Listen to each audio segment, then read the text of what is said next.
Yo, yo, yo, yo. Just got a text. I'm closing out the main room in 2 hours. So I'm still a man of my word. I'm a pro's pro. I will do an Earlverse stream. Even now, the pressure of closing out the number one stage in the world is upon me. I'll take it. With the help of the Earlomaniacs and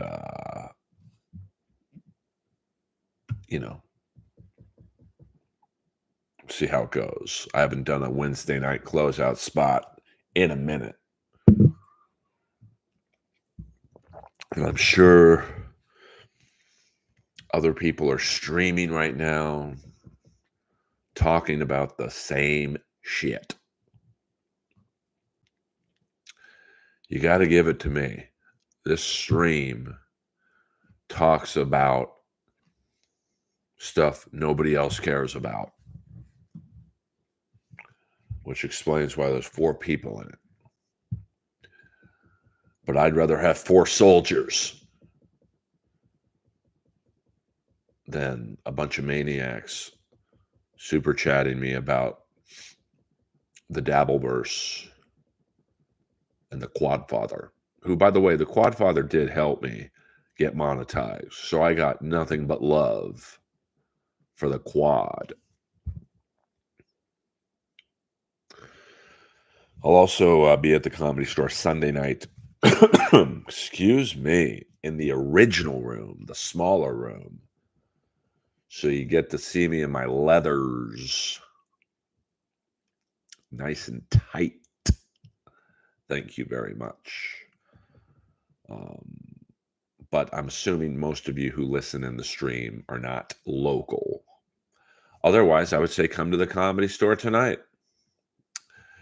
Well, every day was a hump day for me back in the day. Let's see what's going on Twitter.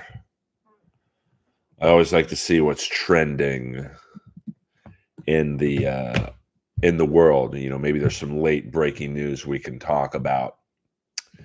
Patrick Laine wants out of Columbus. I don't blame him. AEW Dynamite.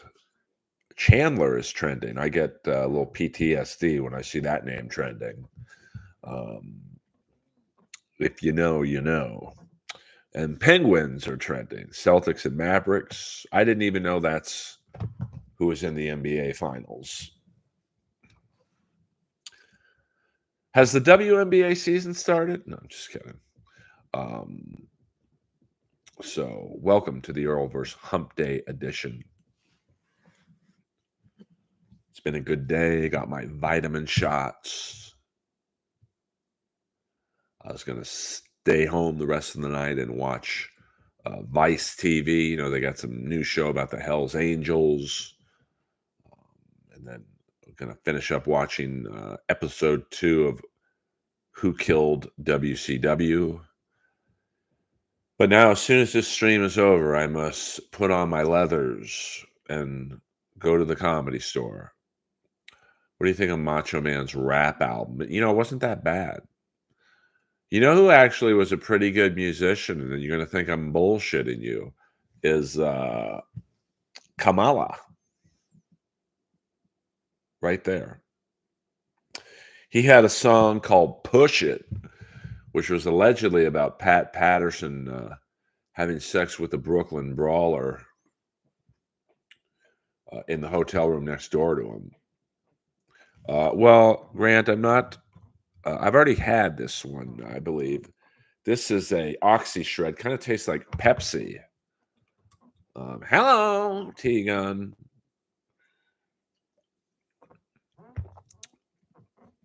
Of course, we can talk a little Edmonton Oilers, Florida Panthers.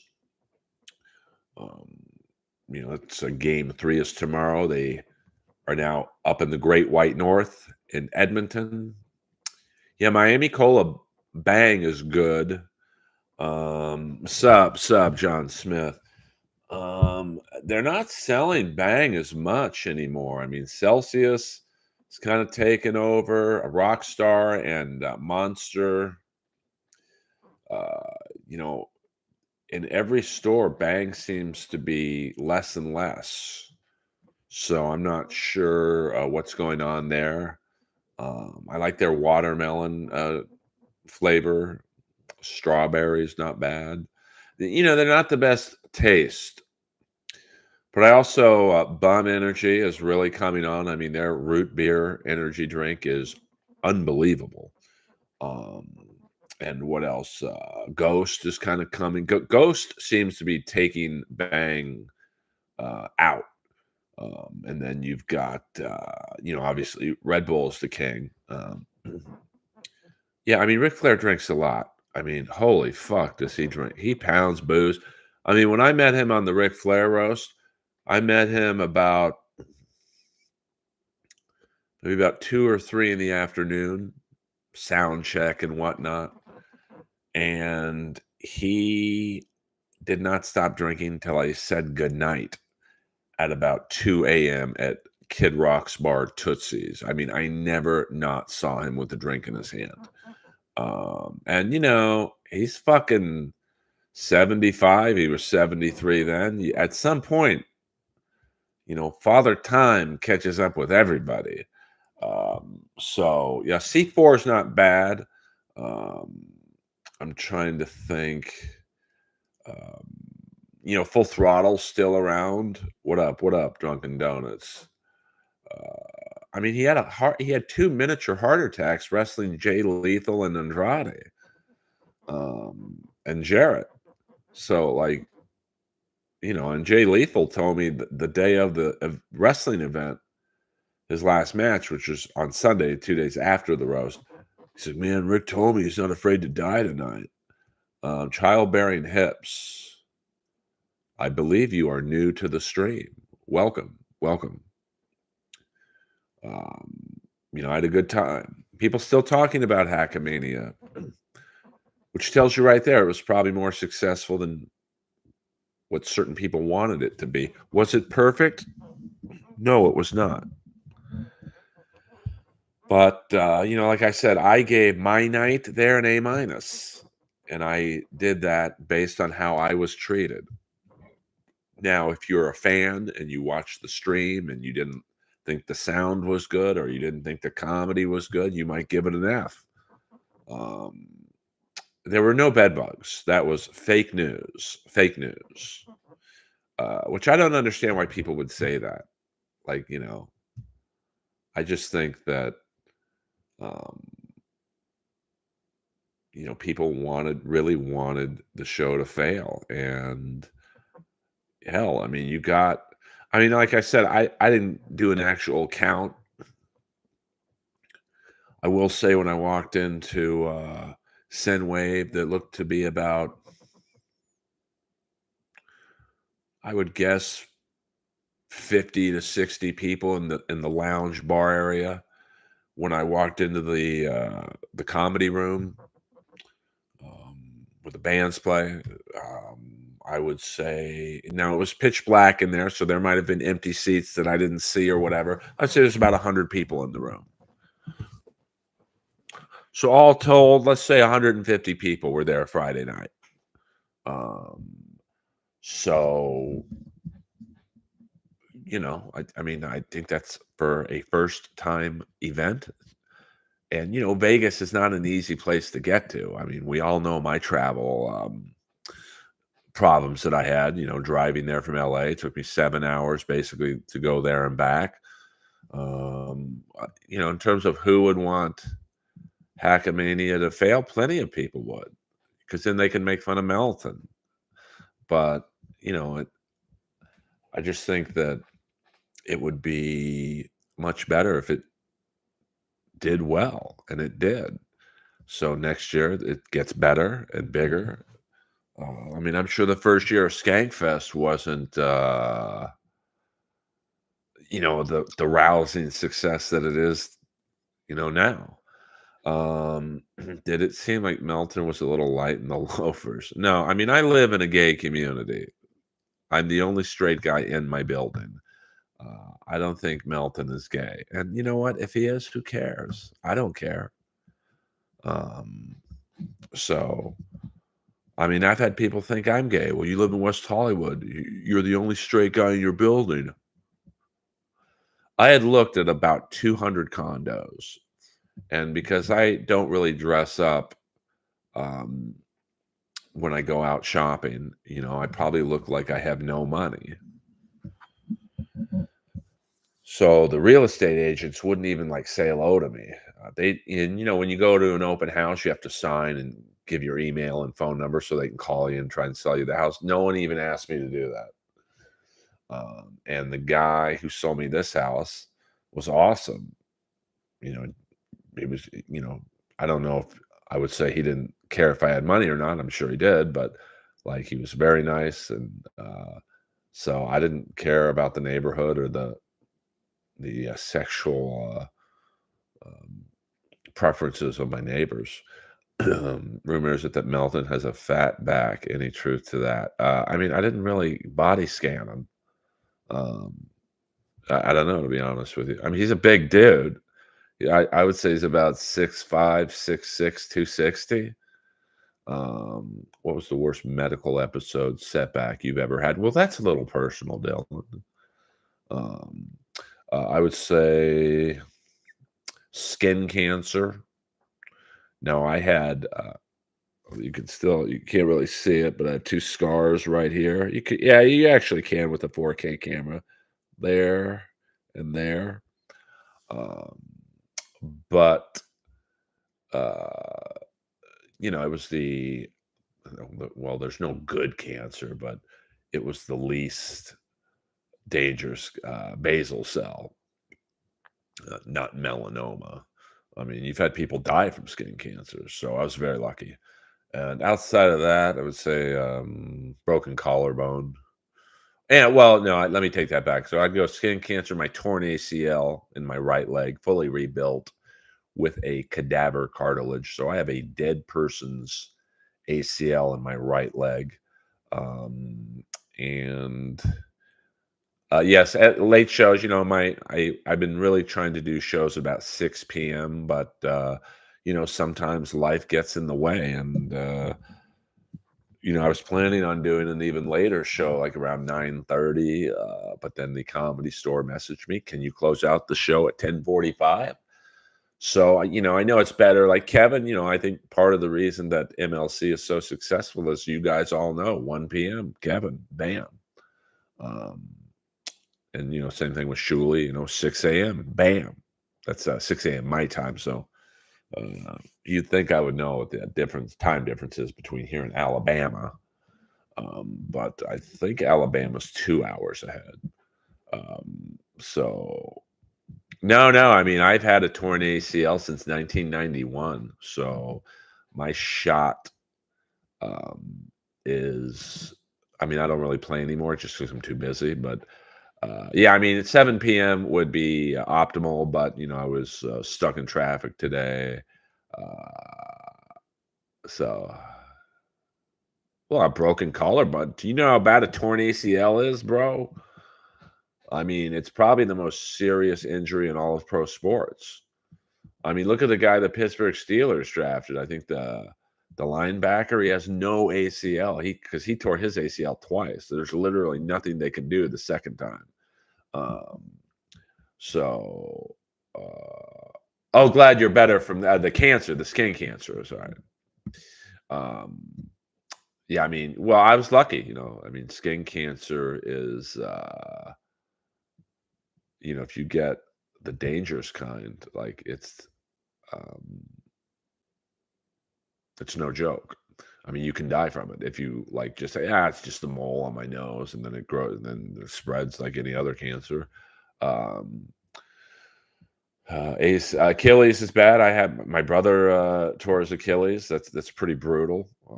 But it also depends on how in shape you are. Like you can, my legs. Like I tore my ACL in '91. It was misdiagnosed by the Raiders doctor. Um, I probably could have sued him because I thought, oh, he sees knee injuries every day. Well, you guys are getting quite personal in here. But my legs were so fucking strong that they hid the fact that I tore my ACL. Like in the early 90s, I was squatting 600 pounds really quite easily, natural. I mean, my form wasn't the best, but like it was not that hard for me to put up 5, 6 plates on the squat rack, whatever that is. I mean, 4 plates is 405. What is 5 plates is 525. 6 is what, 650.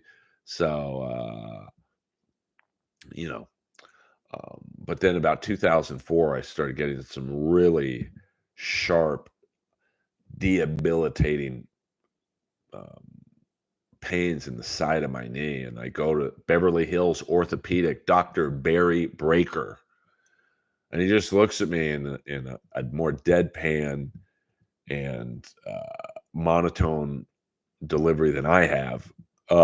You don't have an ACL, right?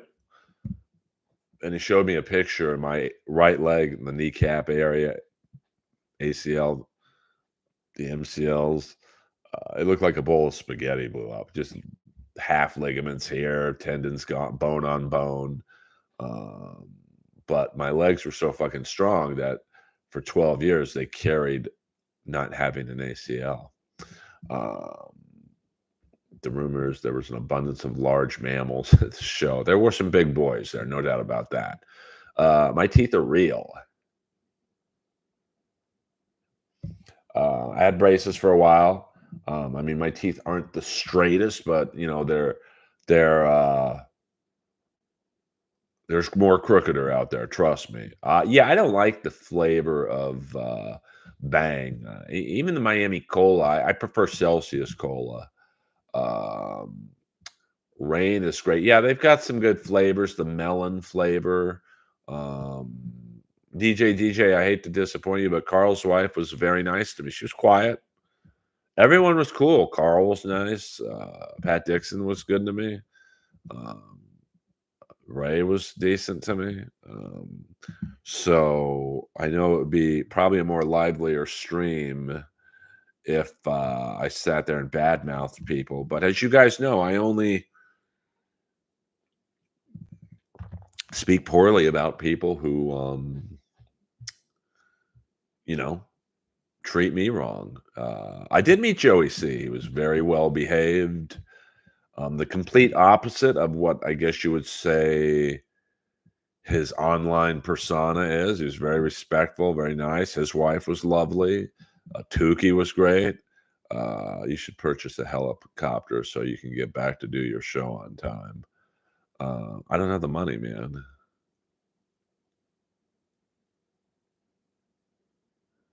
Leonardo DiCaprio, thank you very much. I'm glad you got a free T-shirt. Fuck it, that place makes enough money. But they've kind of clued into the comics giving people T-shirts. It's a little harder to do.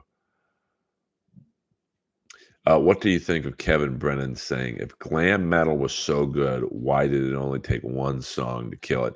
Well, I don't think it took just one song. I mean, I think glam metal was dying long before Nirvana hit the scene.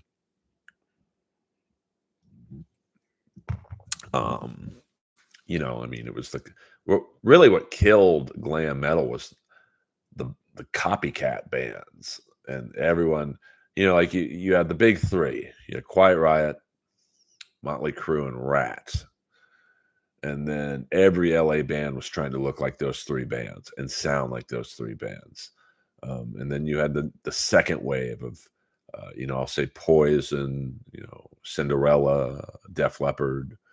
Then, everyone was trying to look a little prettier. Um, you know, and then you had like toward the end, you had a band like, say, Britney Fox, which everyone called Diet Cinderella. And then you had bands trying to sound like Britney Fox, and it was just like that's what killed the genre. I mean, but that happened with grunge. I mean, look at grunge was popular, and then boy bands took over, and then bands like Weezer and the Killers took over from the boy bands, and then um, you've got Taylor Swift killing the game, Katy Perry, people like that, Pink. It's all cyclical. But the good glam bands, Rat still has a decent career. I mean, is it what it used to be? No, but Bon Jovi's surviving. Alice Cooper's still touring. Rob Zombie, he's not glam metal, but he's still touring. So, um, so I would disagree with Kevin on that one. I listened to Joey tell that story the other day on MLC. No, I mean, listen, DJ, I didn't. I spoke with her for like 2 minutes. Yeah, Stevie Rochelle. I mean, they were tough. Was ripping off Poison. And Warrant. Hey, I'll take 23 people in here. Ben Jones, glam metal killed itself. Yes. Yeah, I mean, it happens in every musical genre. I mean, look at you had Nirvana, Pearl Jam, Soundgarden, Mother Love Bone, couple others, and then it was the same, almost boring. Life sucks. From guys who look like literally they were waiting in line for Home Depot at Home Depot for construction work, and then you had kind of bands like Weezer and the Killers, in the mid '90s come up, and I mean, definitely in the Killers' case, a little more showmanship and like a Vegas. I mean, they were literally a Vegas lounge act. Um, and then you had, the boy bands, and I mean, still to this day, one of the probably a top 5 concert I went to was the Backstreet Boys in Chicago on the Millennium Tour. It was like, holy fuck, man. You had 23 people in here, and how do we only have 14 likes? And Weezer was, they kind of were catering to, younger fans. Okay, well, if you don't like grunge and, you're not really an 80s butt rock guy, we're for you. But the funny thing is that Weezer, their roots were in 80s butt rock. Rivers Cuomo and all the other guys in the band, but especially Rivers Cuomo, they were Motley Crue and Rat fans. So you can tell Van Halen, you can that last Van Weezer album, that was like an homage to the 80s shredding. Um, so, and I'm sure right now Taylor Swift is, she's really doing things that are unparalleled in the music world. I mean, all 12 of her songs, every song in her newest album is charted like that. I've never heard of that before. Like I've heard of like Michael Jackson Stiller having like 3 or 4 songs hit #1, and but I've never heard of like literally the 12 songs on Taylor Swift's newest album are like the top 12 in streams. Like that's crazy to me. But someone will replace her at some point. People will get sick of the constant media that she gets, and oh, who's this girl? It'll probably be like a punk rock version, like a new Pink. That's how Pink kind of broke. People were sick of Britney and Christina Aguilera, and was it not Jessica Simpson, uh, Ashley Simpson, and then Pink comes on with the short hair, and the one video she's picking her nose, and it's like, okay, this is an alternative. So yeah, new metal, Creed and Nickelback, and it's all cyclical. No music stays popular forever, except maybe the Rolling Stones, the Rolling Bones. I have watched Who Killed WCW. I'm about to finish last night's episode. They're all full of shit. I mean, it's weird to me to see Kevin Nash. I think he was a big reason why WCW went down. He was booking his buddies, and that's never a good idea. It's like there's a new comedy club in LA that's just opened up, and I can already tell after the first few lineups that the owner is just booking their friends, which is great, but that's not what's best for business. So, you know, I mean, it doesn't seem like really anyone wants to take the blame. Now, I'm assuming since they didn't, or since they haven't interviewed Hogan yet. I mean, Hogan was running the ship, and then Nash and Hall, especially Nash, were because Hall was out fucking partying. Um, and then Vince Russo was the nail in the coffin. Like he didn't know what the hell was going on. But at the time he came in, I mean, WCW was a sinking ship, and I think a lot of what killed WCW were the executives. Because as soon as WWE went to the raunchier programming, Sable and Tori Wilson and whatnot, WCW should have countered with, okay, we'll show you tits and ass too. But um, I think Ted Turner didn't want to do that, and he should have. So there's a lot of people. Ted Turner is probably responsible in part. Bischoff, Russo, Hogan. I'm sure Flair had some uh, behind the scenes shenanigans. And who else? And then the executives like Harvey Schiller and Jim Hurd and some of the others, and Kevin Sullivan. You know, so yeah, I mean his creative was pretty bad. Queen on.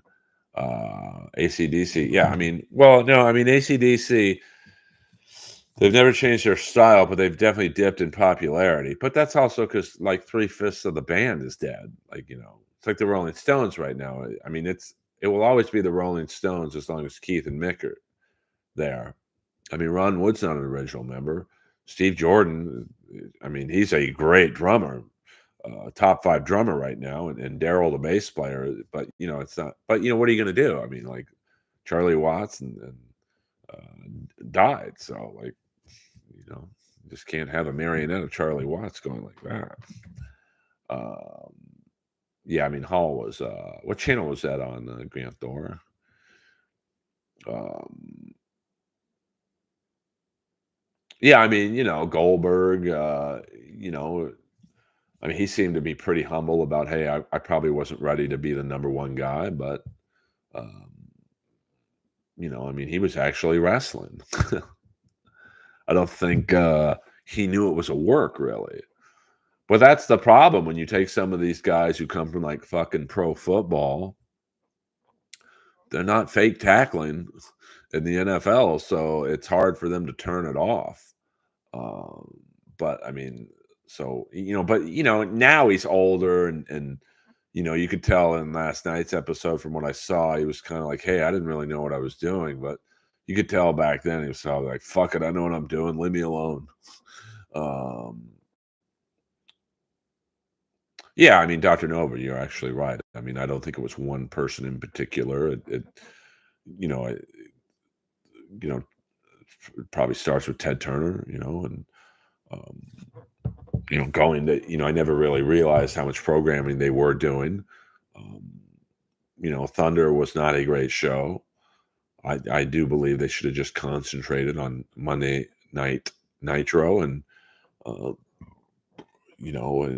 obviously Hogan and Nash were part of the problem. I think part of the creative, Vince Russo and Bischoff. I'm friends with Bischoff. But they have part of the blame. And you have the WCW executives, the TV executives who probably don't like wrestling. They just look at it from a ratings perspective. Um, so okay, thank you, Grant. Thank you for that. Did you see Kevin Spacey's interview? Fuck Kevin Spacey. He's broke because, well, we know what he is. I don't want to get my stream taken down. But yeah, Lee Marshall, didn't he have the mustache? Big um and I think WCW was then caught in and it'll be interesting to see if they cover this, but so you had the raunchiness of the WWE, which Ted Turner was like, I ain't doing that.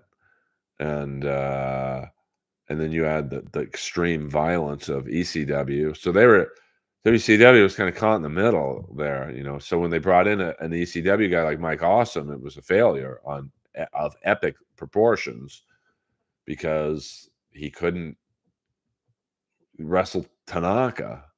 uh, with the blood and all that. So I'm sure they were told, hey, you can't really bleed a lot. We're trying to sell, Cheerios and Cocoa Puffs. We can't really have Mike Awesome throw Tanaka through. Um, was it Tanaka? For some reason, that name isn't sounding right to me. Sorry, I don't have a producer, so I have to. Mike Awesome verse.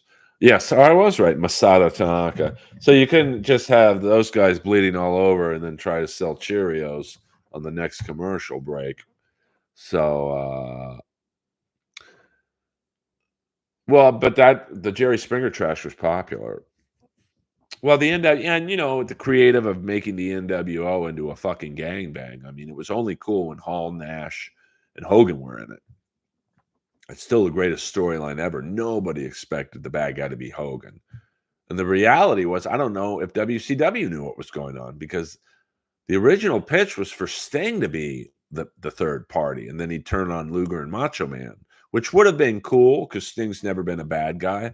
But clearly, what ended up happening was great. I mean, that Hogan speech was unbelievable. I mean, that is the greatest heel speech. There's not even a close second. When he's just ripping into the WWE, I made people up there rich. And then he starts ripping into the fans, and you fans, you can stick it, brother, because if it wasn't for Hulk Hogan, you wouldn't be here. If it wasn't for Hulk Hogan, Eric Bischoff would still be selling meat from a truck in Minneapolis. And all these Johnny come latelys you see out here, I was selling out the world while they were bumming gas to put in their car to get to high school. I mean, that shit was real. And look at the guy. Look up the Bash at the Beach Hogan '96. I think it was. Look at the guy in the ECW shirt in the front row. He's fucking crying. He's devastated. You don't get that kind of reaction now. Elway Broughton 7. Is that Neil Broughton? You a Neil Broughton fan too? Please, Earl, sort out and explain this Ric Flair Russo Bischoff thing. I don't even know what jumped it off. I mean, I just think that everyone's trying to get ahead of who's to blame for WCW failing. I mean, I'll say this out of respect for Vince Russo. I think WCW was failing before he got there, but he was the final spike in the coffin. And Flair was probably, with Hogan there, Flair was going to be second banana. And so he probably did some undercutting things to Hogan. Hogan definitely did some undercutting things to Flair, the finger poke of doom. That I mean, now I think it's kind of funny. Like, I like the finger poke of doom, but maybe not when that night on Raw, now granted it was taped, you had Cactus Jack or Mankind against The Rock, it doesn't really hold up. But there's a lot of rich wrestling fans. Yeah, I mean, Hogan stabbed a lot of people in the back. And I do think Nash, who I'm a fan of, he comes off a little bit of, hey, I was trying to be the good guy, but it's also your booking decisions along with Kevin Sullivan weren't the best. Um, and I just think that there was a line in the sand WCW wouldn't cross that WWE was like, yeah, we'll show tits on our channel. We'll have China deep throating a cucumber, because wrestling at that time, I think the majority of fans were kids, like horny teenagers. So you put Sable's tits out there, Trish Stratus, Lita, uh, who else? That's why people like Awesome Kong didn't really work into the WWE because, like, no horny teenager wants to look at Karma or Awesome Kong. They want to see Sable's tits.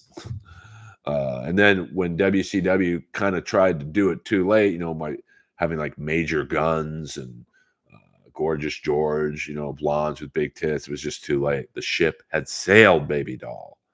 Do you think the fans of wrestling should be able to vote for president? Yeah, I mean, I'm not voting in this election, but like, you know, yeah, Stacy Keebler. What do you think of JR and Missy Hyatt dating? I mean, JR was probably a studly guy back in the day. Um, I mean, the ECW guy in the front row, he was just like devastated, man. I mean, a fan stormed the ring. He was so upset. And then I think Hall and Nash beat the shit out of him. Tori Poe, I don't know who that is. Tori Wilson. I used to love Nash shoots. Then Oliver got him to do a liberal show that doesn't coincide. I mean, I just think Nash is, you know, he's a politician, like he had the click in WWE. He basically had the click in WCW. Um, and, that's why a lot of people left, So I'm not saying Nash is responsible for everyone leaving, but, when Guerrero and Benoit and Jericho and I think Malenko, when they all left, that was a killer because, those four guys are smaller wrestlers. They probably were like, all right, this is, the Hogan, Nash regime. We're never going to be champion. And that killed WCW. Like when they started losing people, like good people, the WWE. I'm sure King Kong Bundy did have groupies. Bobby knew it was Hogan. He blew the call. Bobby. Oh, well, I know. I mean, Bobby Heenan was like, yeah, but whose side is he on? I mean, he was setting it up. I don't think he blew the call. Where I don't talk about Jeff Ross on this stream anymore. But ironically enough, he's on the show I'm on tonight. So, I can work with him. We don't talk, you know. We were in the same room recently, the green room and the main room, which is kind of a small room. It wasn't uncomfortable for me because that's what happens when you speak the truth. By the way, Missy Hyatt dated Jim Ross, not Jeff Ross. But, in terms of me and Jeff, we don't talk. There's really no reason to. Like, I have no reason to go, hey, man, how you doing? And nor does he have that to say to me. He don't give a fuck how I'm doing. Tatanka, yeah, I mean, he had he had a role. Yeah, but I mean, dude, he was so upset when he finally put it together that, oh, fuck, Hogan's going to be a bad guy. Uh, so yeah, I mean, that was horrible when like Virgil and Horace Hogan were in WCW. I mean, in the NWO. I mean, I can maybe see the Giant turning and going to NWO because he was very impressive back then. But then when you had like Buff Bagwell and Scott Norton and Six Pac, it's like, holy fuck, man, it was cool when it was three. Give him a hug tonight. That's not going to happen. Well, that's your problem, Animal Mother. Has Jeff Ross performed at the mothership? I don't know, to be honest with you. I don't keep up with his gigs. Did you ever see? I don't think King Kong Bundy did stand up. I know now he might have. I don't know, but I believe. Well, Jake the Snake, Mankind, Roddy Piper.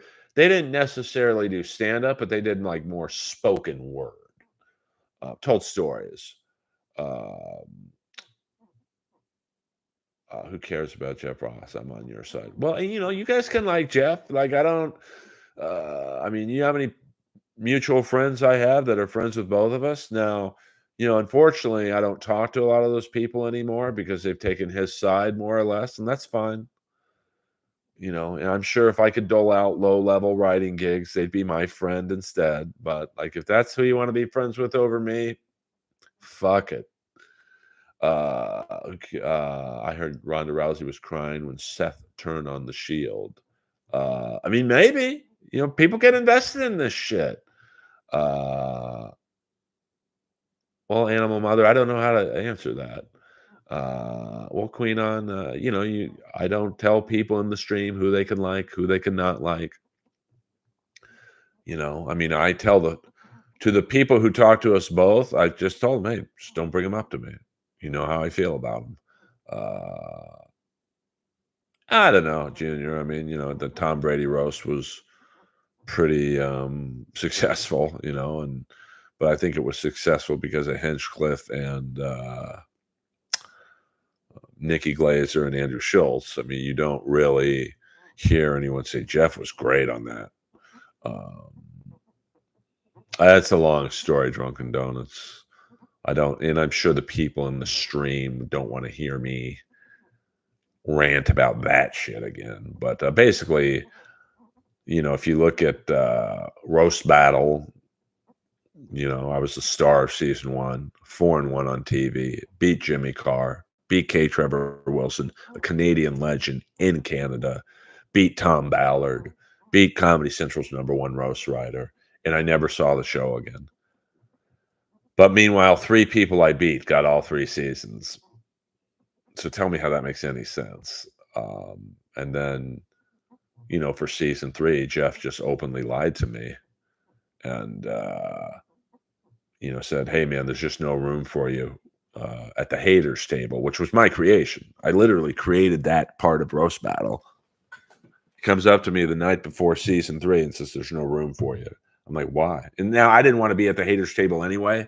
You don't go from beating Jimmy Carr to being like a fifth mic on a show that you helped create. At least I don't.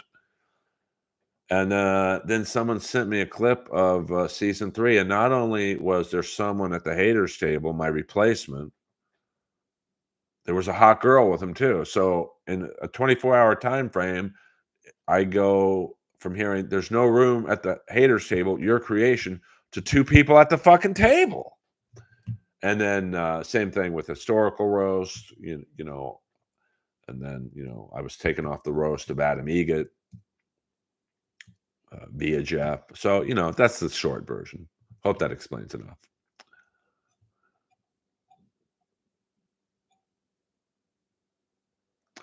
Well, I mean, I just think that, Nash is he's a politician in the backstage. I know wrestlers. Backstage is brutal in terms of Dolph Ziggler, you know, is a great guy, super nice dude.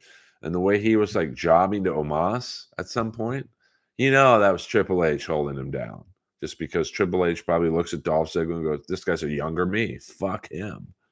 Now, Dolph would never tell you that. I'll say it. Yeah, I mean, basically, Boulder Johnny. You said it. Uh, well, I mean, you can like him. I'm not going to say I don't want you in the stream if you like Jeff, but like that's pretty shitty to do to one of the co-founders of Roast Battle. I mean, there's no show to get to Jeff unless I was involved, and so from the minute him and his manager got involved, it was like, how do we do what Earl does, but not use Earl? Like, what? Why not just use Earl? It would be like someone walking in to kill Tony going, "Okay, this is a great show. I love the atmosphere. How do we do what Tony does, but not use Tony?" Well, why not just use Tony? What up? What up, Cold C? Would you give a 69? Yes, I would. 100%. I love Ziggler. I don't know, Junior. I don't really follow what he does, but we are on the same lineup tonight, I believe. Uh, yeah, I mean, there's politics everywhere. There's politics in hockey, there's politics in pro wrestling. There's politics in comedy. There's politics in politics. Uh, yeah, I mean, it's just, but that's someone backstage when Dolph was in WWE. Is like, and I'll guess it's Triple H. There's no reason Dolph Ziggler shouldn't be in the WWE killing it. He is a great wrestler. He's great on the mic, great looking guy. It's just inexcusable how he was treated in WWE.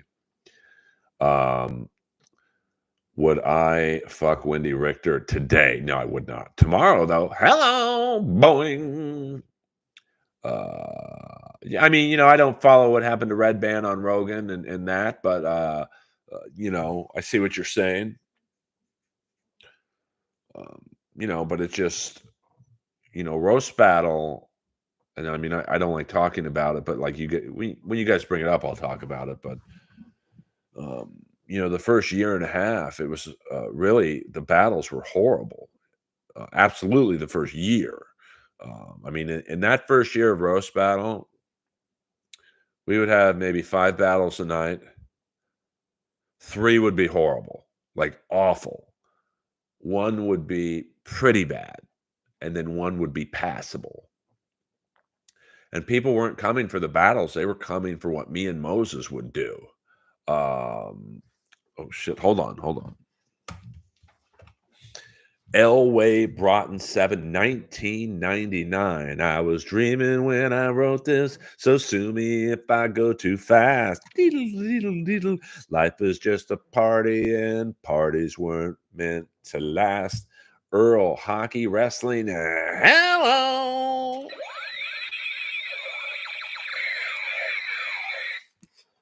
Thank you very much, Elway Broughton, number 7. Um, so, and even when Jeff got on the show, there was a acclimation process that he didn't know how to handle the room. I mean, the energy in the room was unlike anything I've ever seen before. Because the belly room is literally, well, you guys can't see how big my condo is, but like it's literally the size of my condo. From, there the balcony wall is about 20 feet over there. That wall is about maybe 15 feet. So, this room is 40 feet long, which is about what the belly room is. And side to side, it's probably 22 feet this way. So when there's 100 people in that kind of a room, the atmosphere is wild. And that first year, like, no one on the show thought it would get on TV. It was just a bunch of comics who weren't getting booked anywhere, all hanging out in the same room, going, okay, who's going to be the best battler? And it was just an awesome energy. And Jeff got it on TV, but that's what kind of ruined it to me. And I say that as someone who benefited a lot from it getting on TV. But as soon as like you wanted to get celebrities on it, that's everything that roast battle isn't. I love the Sklar brothers, but their battle in season 3 was brutal because you could tell they had rehearsed it. Hey, you say this, I'll say that, blah blah blah. Um, and it just didn't work. How much are your monthly HOA dues? $495. Who's the best looking female comic? I mean, it depends on what I think Sarah Tiana's hot. Um, do you, oh, sorry, Animal Mother. Yeah, I mean, it's neck and neck right now. I mean, I've seen polls that say Biden's on top a little bit. Seen polls that say Trump's on top. I mean, I think the first debate's going to be a big one because I think there's no crowd.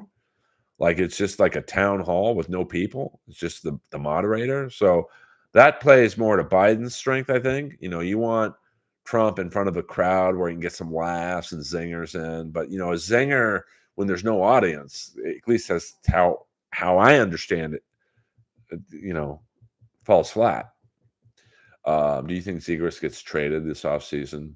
I mean, I've heard the Canadians are interested in him. I mean, listen, every team in the league is going to be interested in him, but it's not a good sign that 2 years in or 3 years in that the team wants to dump him. I mean, that's a red flag. It's like his team USA teammate Arturs Kaliev on the Kings. This guy is a pure goal scorer, and he's probably not going to be on the Kings next year. So if I were a team, I'd go for Zegras and Kaliev, see if they can reunite and fucking get the magic going. I'm not a fan of Rogan's stand-up either. Love him and his podcast. Prince passed at 50. I mean, he did a lot of fucking drugs, man. Rogan is just so unfunny. Well, I mean, I don't like saying someone's unfunny or, really even funny. It's what you like. There's plenty of comics who I don't think are funny, but I don't find them funny, but they're selling out arenas, so clearly they're funny. You don't play arenas and fool that many people. Earl is exempt from his dues because no, I wish, man. I wish I didn't have to pay dues. Yeah, I mean, for the neighborhood I live in, it's a great deal. But we also have assessments up the ass, man. Um, have I ever had anal with a female comic? I can't get into that. That's a personal question. But if you super chat me the question, I might answer it. Hello. I'm just kidding. Just kidding. Thank you, Elway Broughton 7 for a very generous super chat. I do appreciate that. Biden had 12 people at his last rally. Trump had 80,000. Uh, I didn't see 80,000 there. But it was bigger than Biden's. I'll give you that. Listen, James, anyone can get cut out of any show. I mean, you couldn't call it Kill Tony anymore, but I know, and people will deny this, but they tried to get Wayne Brady to host Roast Battle, and it was Moses' show. Like, that's fucking bonkers. Like, Moses is the straw that stirs the roast battle drink, and you're going to try and get rid of him. And they didn't want Coach T. Now, Coach T, for you longtime roast battle freaks, was the funniest part of the show. Like, no one had his quickness, and they wanted to use some other DJ. It's like, no, Coach T gets us all. Like, when I'll never forget this.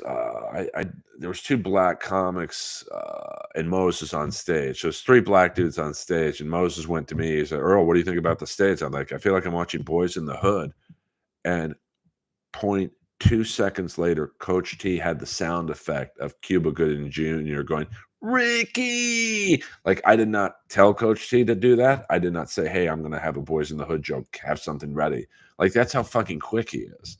And they try to get rid of him. Now he's not on the show anymore, but welcome to that's insane.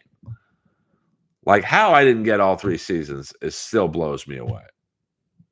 Because no one talks about anyone's battles but mine. But that's the business, and that's why the show failed. The three seasons, and season 3 was horrible. Find me one person that says season 3 was good. And the 2 seasons in the UK with Jimmy Carr, like, Jimmy's great, but you can't name one battle from the UK show. This is the idea I pitched them. Have me be the first battle. Have Jimmy Carr doing the monologue for, season 1 of the UK show, and then I come out in an American flag and we battle. And the guy's like, "Yeah, we can't risk him losing to you twice." I'm like, "Who gives a shit? Just give him the battle. I don't care, but it'll be good TV. And you'll be flying me first class, bitch." Biden can't move his arms and has a criminal family, every single one of them. Well, I mean, listen, they convicted Hunter. So have you ever seen the Dave Chappelle show with Wayne Brady? I have not. Kevin Brennan versus Ray DeVito is a roast battle. Is Ray sitting in a puddle of his tears? Yeah, but I don't think if they do that roast, I would fly to New York to judge it. You can't do it Zoom. It's got to be in person, man. Got to be in person. Zoom roast battles are for pussies. Like, let's say me and let's see me and Kevin Brennan do a roast on Zoom. I'm going to be like, "Hey, Kevin, you look like blah, blah, blah." Do it live at the Stand. You don't think the Stand would do a Ray Kevin Brennan roast? I mean, I personally think it's, listen, they're not moving on from him in terms of Mike Tomlin, but, I just think, I get, like, he's never had a losing season, but is 9-8 a big deal? Like, now you might say he could have won a few more Super Bowls if Tom Brady wasn't playing for the Patriots. So there is that. But, they're certainly aggressive, free agency and trades, but they got to get a replacement for Deontay Johnson unless you want George Pickens triple teamed every fucking game. It's like that scene in Predator where Carl Weathers just looks at Schwarzenegger about all this, crew that's dying left and right in the jungle. We're all expendable. We're assets. We're expendable assets. Do you think Jeff cares he's not friends with me? Fuck no, he doesn't want to be friends with another 55-year-old comic. You think his manager cares? Fuck no. But, that's why the show failed. They could have made more money with me. That's a fact. To steal a Kevin Brennan phrase, that's a fact. We're going to do another 5 minutes. Then I got to get ready for the Comedy Store.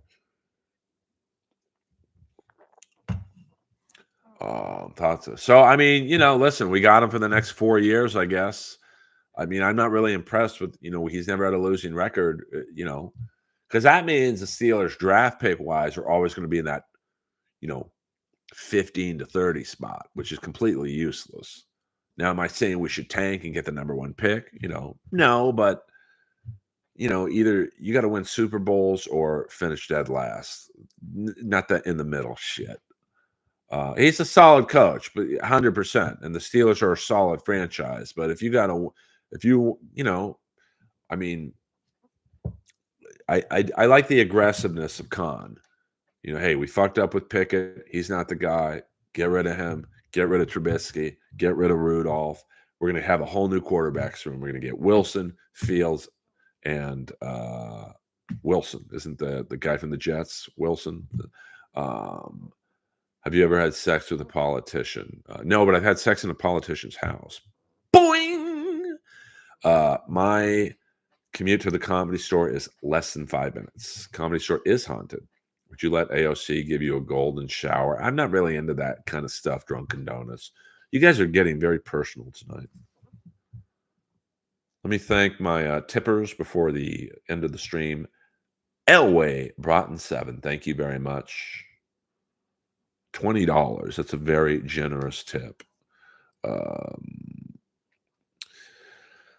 Well, I think he's a player's coach, Elway Broughton. I think people like to play there. You look at Patrick, what's the guy from the Ravens that came over to play for the Steelers? Like, people want to play for Tomlin. He's a player's coach, but, I believe Belichick outcoached him a lot. Now, yes, it helped having Tom Brady as your quarterback, but, it's not like we had Roethlisberger, probably the second best quarterback in the league in the prime of Brady's era. So it's not like we had, like, a shitty quarterback. Does a lawyer count? Boing. I bet AOC has top-notch Latin beavers. Probably. I mean, she's got nice tits.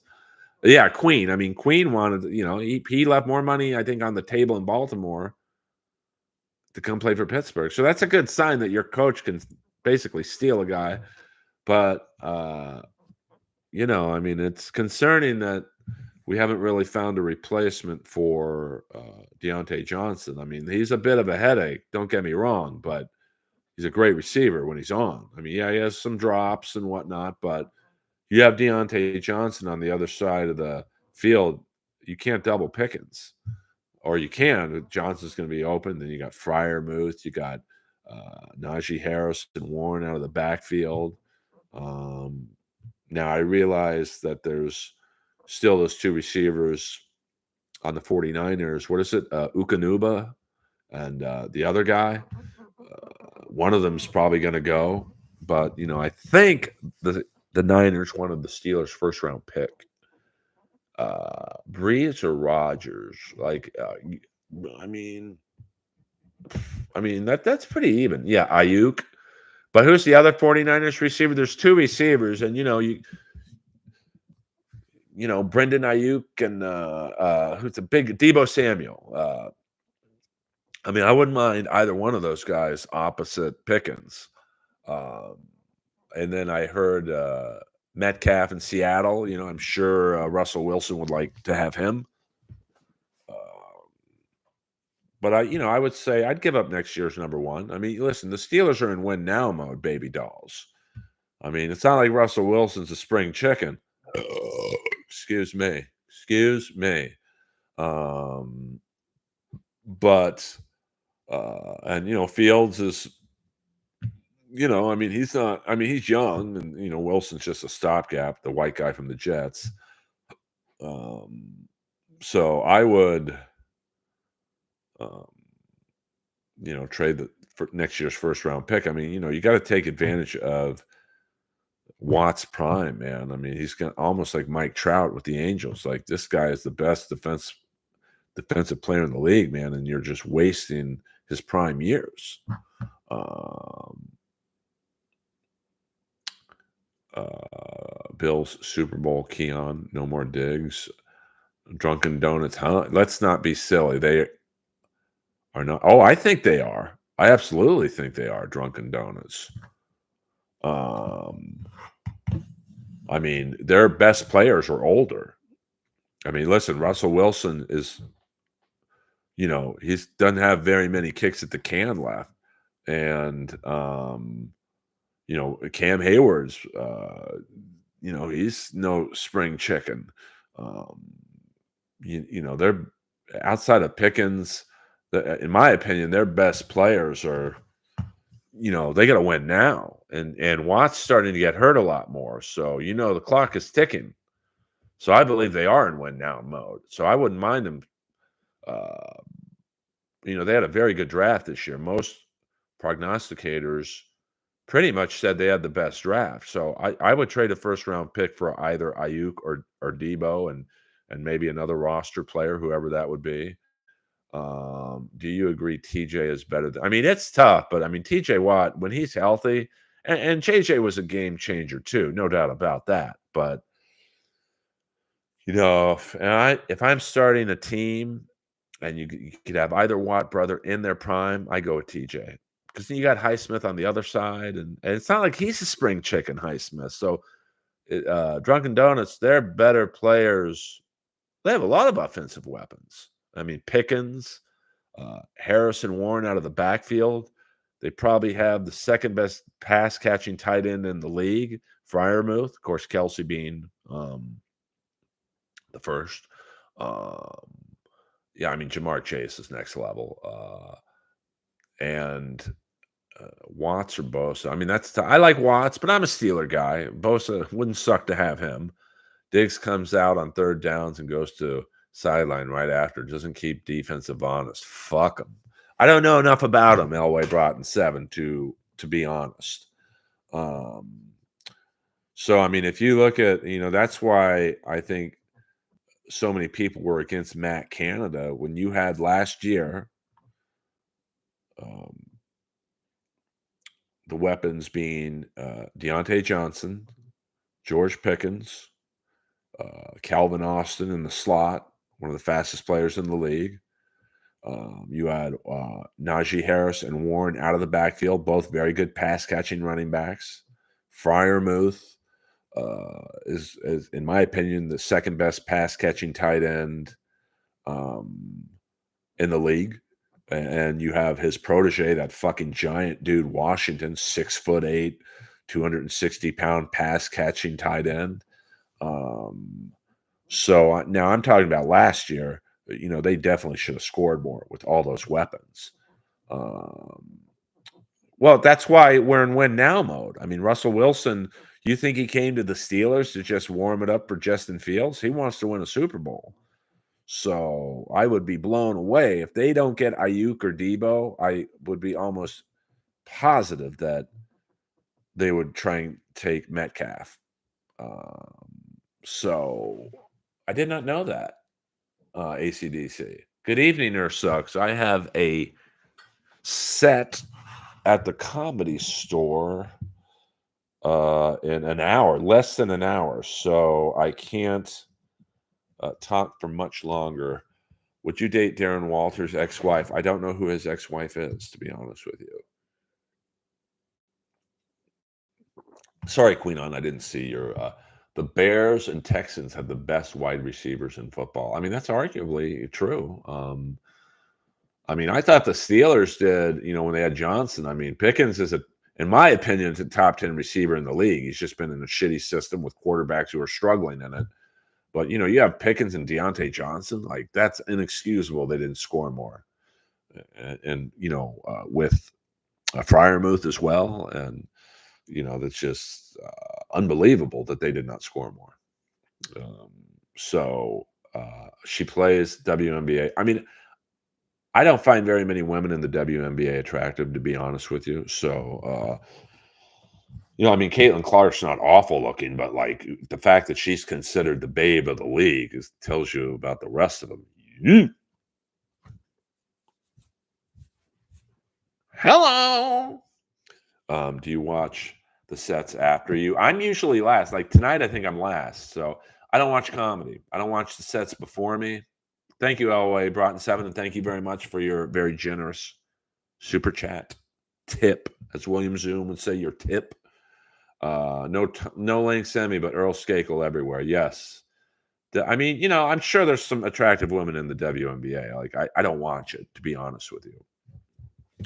I mean, Caitlin Clark, she's pretty. I mean, but like the fact that she's like, the Kate Moss of the league is like pretty.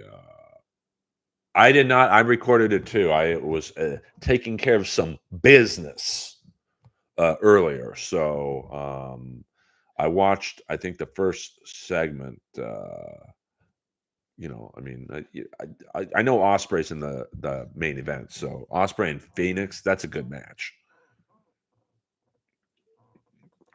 Well, I'm just not attracted to women who are taller than me, and very few women are taller than me. But like, it'd just be too weird for me to look up at some girl. Of course, if she had giant knockers, I'd make an exception. Boing, boing, boing. Let's see. Did Ciara bang Russell Wilson too much and slow him down? I mean, maybe Animal Mother. I don't know. Trying to read all the questions. See, no one else in this streaming world reads all the free questions. And how many times have I asked you guys for money tonight? Not once. Earl's laying pipe during AEW Dynamite. I mean, I'm 6'1". Some people think I'm taller. I don't. Like when I stood next to hockey players who are listed at 6'1", I'm shorter. But a lot of people are like, oh, you're taller than that. So, I mean, I'm not, I would probably say I'm above average height. So, like Jeff Dye, the comic, he's like 6'4", 6'5", So that's really tall to me. But, I'm not short by any stretch. I got big hands. Boing. They say you can tell how big a guy's dick is when they can go like that. Trust me on that one. Boing. No, I'm not 6'6". Lurch. You rang. I do have a good voice. I should be. Hello. I should be up for the part of the voice of Lurch. You rang. Or when James Earl Jones dies, I could be the new Darth Vader. Well, Calrissian, is he alive? Would you have a three-way with Norton and his new wife? No. I would not be naked under any circumstances with Jim Norton. I don't care who the third party is. All right, you kids, I got to go get ready. I got to walk Lois for a minute and then put on my leathers. Big piece. It's big enough. It's big enough. Is it the biggest? It's not. But let me tell you right now, there's a lot smaller. So I love you guys. Earl Skakel. I'll try and do. I'm taking yoga tomorrow from 6 to 7. So I'll try and stream around 7:30 tomorrow night. Thank you all. Earl Skakel, off to the Comedy Store.